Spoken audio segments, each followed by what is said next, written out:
Welcome to the Devil's Note. Album reviews of past, present, and tomorrow. Today we're going all the way back to 1982.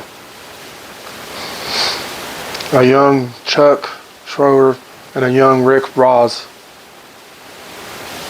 meet at a Florida house party. Becoming friends, they soon realize they have very similar taste in music. Almost the same record collection. They want to form a band. Alongside drummer Cam Lee, they form what they call Mantis. And Mantis would practice in Chuck's garage, with his sister saying all you could hear all weekend was Chuck's band playing Saturday and Sunday non-stop. Her parents looking into ways to soundproof the garage. The name Mantis was very short-lived. By 1983, Chuck had decided to rename the band Death, and the legendary band was formed. One of the major pioneers of the death metal genre, alongside bands like Possessed from California, Death spearheaded in the front, in my opinion.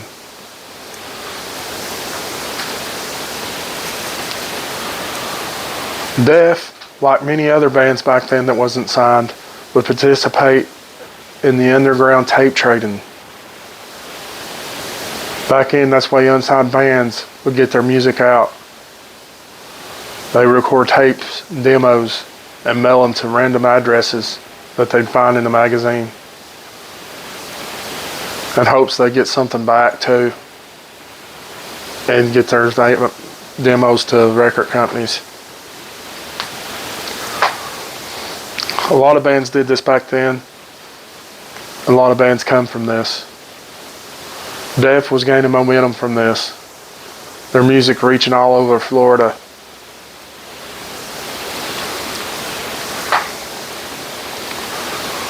Over the next several years, Death would experience several band member lineups changing,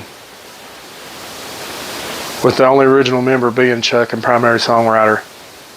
From such a young age, Chuck had a natural ability for music and an ear for it. He knew the direction that it needed to go, and he was unapologetic in setting his ways, and it was his way and only his way. Being that determined,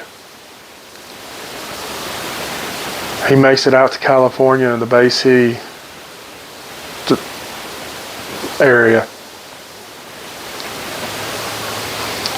recording some demos. He's getting a record deal, and he doesn't like the direction that it's going, so he just goes home.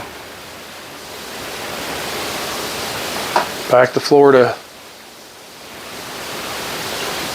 Then he gets a call from a Canadian thrash metal band asking if he wants to play on their album. He accepts and moves to Canada to be a part of Slaughter's album. This was short-lived. After about 2 weeks, he goes back home to Florida. Unhappy with what it was going. He wanted his music, and only his music, his way. Later, he moved back out to California, the Bay City area.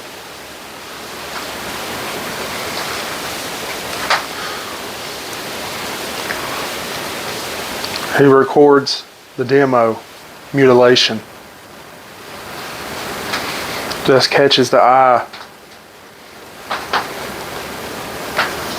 of a record company called Combat Records.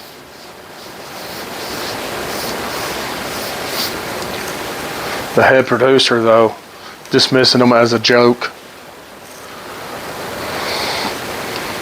But the album that would come out of this, Scream Bloody Gore, is the staple for death metal. This is the stick in which death metal was measured by. The album cover, this really cool skeleton guys drinking blood from goblets or whatever the hell you call them damn things. Death's music was brutal, especially on the first two albums. Very chunked riff type of music. Lyrically, it was very gory, bloody, just like the album cover shows.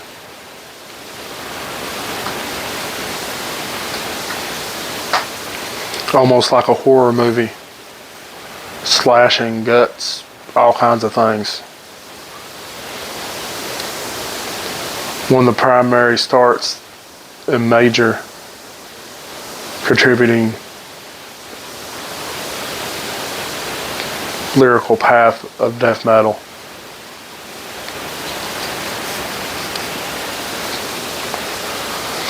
By 1987,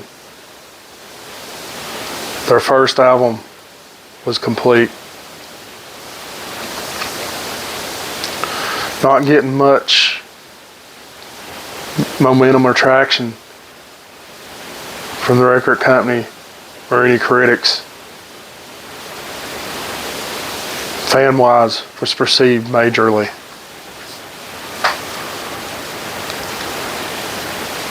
And death was off.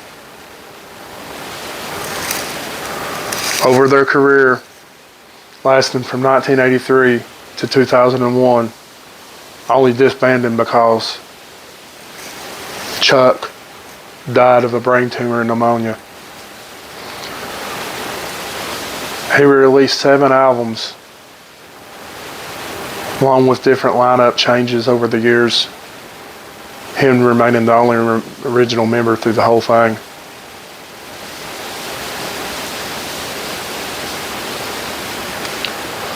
Chuck was very unapologetic and very set in his ways, the way the music was going to go, and that's the way it was going to be. Very, very brilliant in the music, though. By the third album, he wanted to go more of a different direction with it, more of a melodic, more progressive metal, and later becoming the next step of death metal called technical death metal. Very intricate guitar work, very melodic guitar work, still having that heavy death sound. But the record, the album that started it all, was this one. Scream, bloody fucking gore. Now, album review time.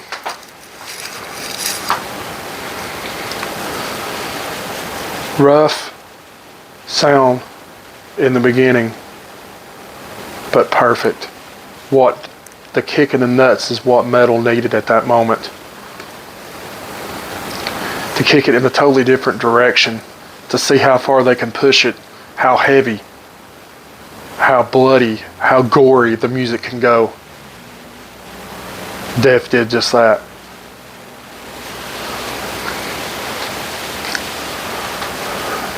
Chuck was a composer. He knew exactly how the exact formula to form the music that he did. It was perfect. Chunked guitar riffs, rough vocals. Alright. Musicianship. 5 devil horns. For the time he started this band, it was unheard of, this type of music. He was an innovator in this music. He changed a totally different type of genre. Very intricate guitar patterns, chunked riffs.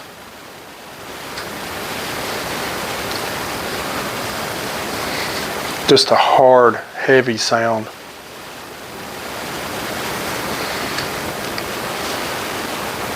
Vocals, 5 devil horns. rough, guttery vocals. And he had some higher pitched sounds too. It went perfectly with the music, perfect setting of the tone, the mood of what would be death metal. He was the voice of death. You can't get any better than that. Later albums, he would get more melodic with his vocals, still having that heavy grunge to it, but they would be slightly different. The first album was raw, uncut, unapologetic. Hands down, 5 Devil Horns for vocals. Idea for an album like this. Lyrics, 4 Devil Horns up.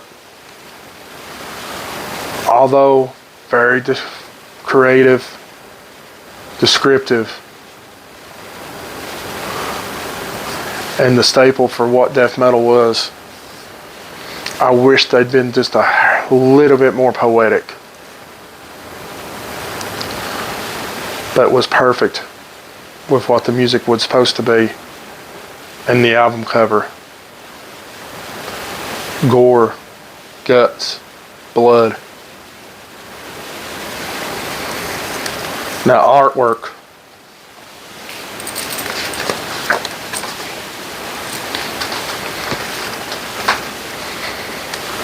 The album cover rarely sets the tone for a new listener. You walk into the record store and see this in a bin, it's going to catch your eye. The skeletons drinking from goblets' blood. The saturated colors toned down really sets a mood and a tone of this band. Dark, deep, gritty, growling. And then this title, Scream Bloody Gore. And on the back, it's got them in different kind of form. And the track listing. The inside has this photo cover collage of Chuck. And the liner notes. And then all the songs and the lyrics to it. You got piling the bones, burn them in the night. Skin crawls black and withered. Decay smell will rise. Really graphic. Perfect for death metal. Hands down, 5 Devil Horns up for artwork. Overall, this was a groundbreaking album for this genre and this band. Not getting much in the New Wave critics in the beginning, but that would come later. It always kind of pisses me off though with bands. A lot of times critics won't piss on them if they're on fire until after they're died, and they go back and listen to their work, and oh my God, they were good. Yeah, they were.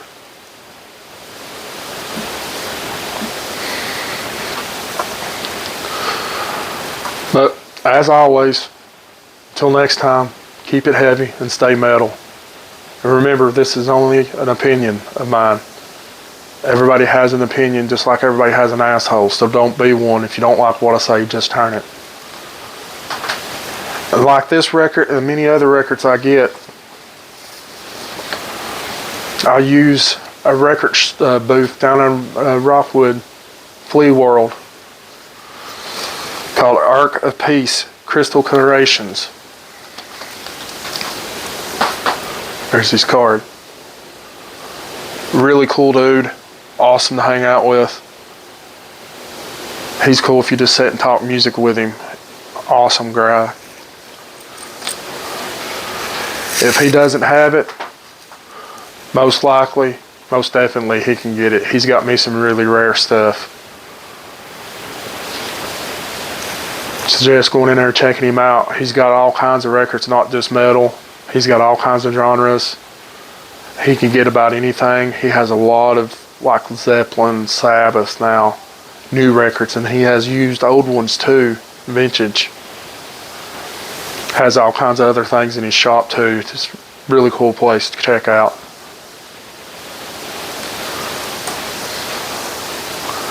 Till next time.